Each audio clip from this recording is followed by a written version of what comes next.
आज 31 अक्टूबर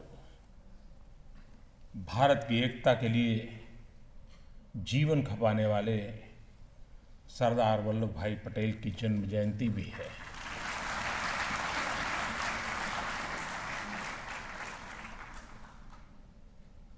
महात्मा गांधी के अनन्य सहयोगी के नाते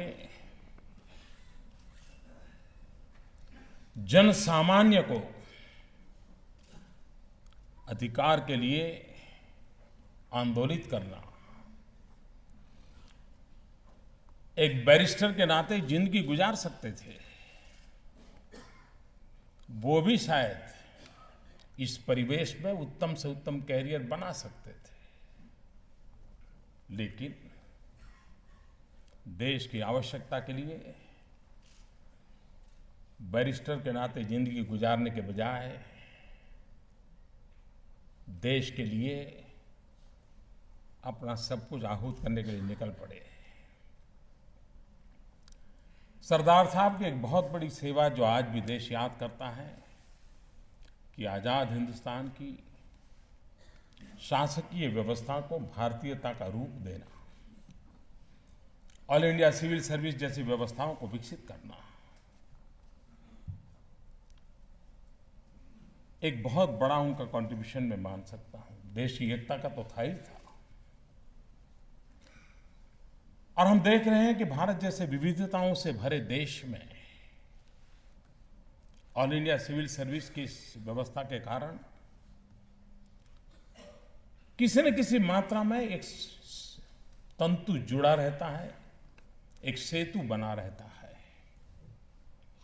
और डिस्ट्रिक्ट में बैठा हुआ अफसर भी, उसकी ट्रेनिंग ऐसी हुई है कि वो राष्ट्रीय परिवेश में चीजों को तोलता है, सोचता है और निर्णय प्रक्रिया में अपनी भूमिका अदा करता है। ऑल इंडिया सिविल सर्विस के सपनों को अलग अलग रूपों में देखा गया, धीरे धीरे उसमें इवॉल्व होते गई, कई व्यवस्थाएं खड़ी हुई।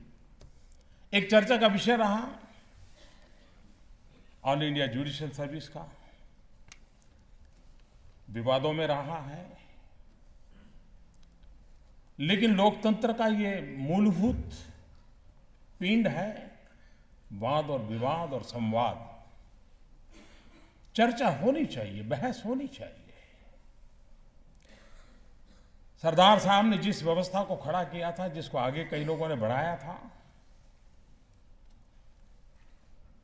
यहां ऐसे ऐसे लोग बैठे हैं कि हो सकता है इस मंथन को, क्योंकि हम लोग इसमें कोई ज्यादा कंट्रीब्यूट नहीं कर सकते और नहीं हम करेंगे तो कोई लाभ होगा, लेकिन यहां जो लोग बैठे हैं वो काफी कुछ कंट्रीब्यूट कर सकते हैं। इस देश का दलित, पीड़ित, शोषित, वंचित, गरीब, उपेक्षित, समाज के एकदम से नीचे के तबके से आने वाला व्यक्ति, क्या उसको भी इस चेन में, इस व्यवस्था में आने का अवसर मिल सकता है? क्या ऐसी कोई नई व्यवस्था बन सकती है क्या?